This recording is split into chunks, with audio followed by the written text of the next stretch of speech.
God bless. This is Genesis chapter 17. Abram is named Abraham. When Abram was 99 years old, the Lord appeared to him and said, I am El Shaddai, God Almighty. Serve me faithfully and live a blameless life. I will make a covenant with you, by which I will guarantee to you countless descendants. At this, Abram fell face down on the ground. Then God said to him, This is my covenant with you. I will make you the father of a multitude of nations.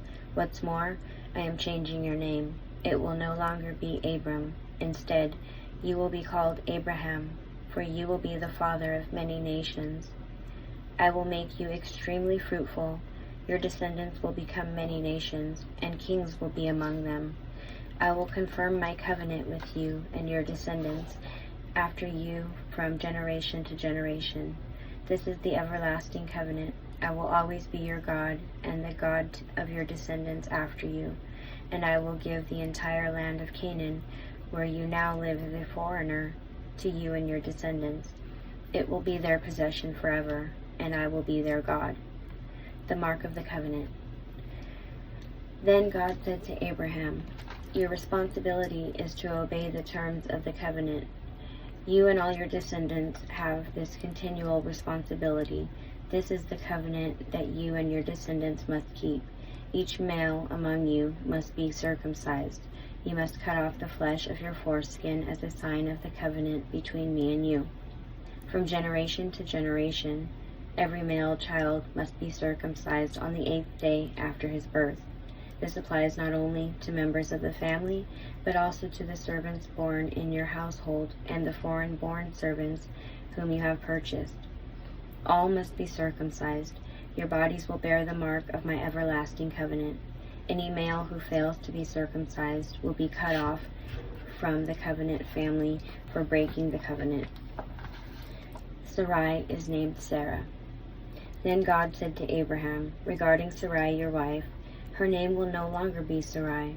From now on her name will be Sarah, and I will bless her and give you a son from her. Yes, I will bless her richly, and she will become the mother of many nations.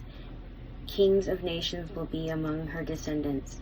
Then Abraham bowed down to the ground, but he laughed to himself in disbelief. How could I become a father at the age of 100, he thought, and how can Sarah have a baby when she is 90 years old? Then Abraham said to God, May Ishmael live under your special blessing. But God replied, No, Sarah, your wife, will give birth to a son for you. You will name him Isaac, and I will confirm my covenant with him and his descendants as an everlasting covenant. As for Ishmael, I will bless him also, just as you have asked. I will make him extremely fruitful and multiply his descendants. He will become the father of 12 princes, and I will make him a great nation. But my covenant will be confirmed with Isaac, who will be born to you and Sarah about this time next year. When God had finished speaking, he left Abraham.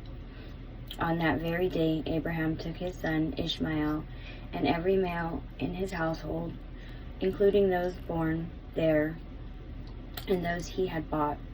Then he circumcised them, cutting off their foreskins, just as God had told him. Abraham was 99 years old when he was circumcised, and Ishmael his son was 13. Both Abraham and his son Ishmael were circumcised on that same day, along with all the other men and boys of the household, whether they were born there or bought as servants. All were circumcised with him. Genesis chapter 17. God bless and shalom.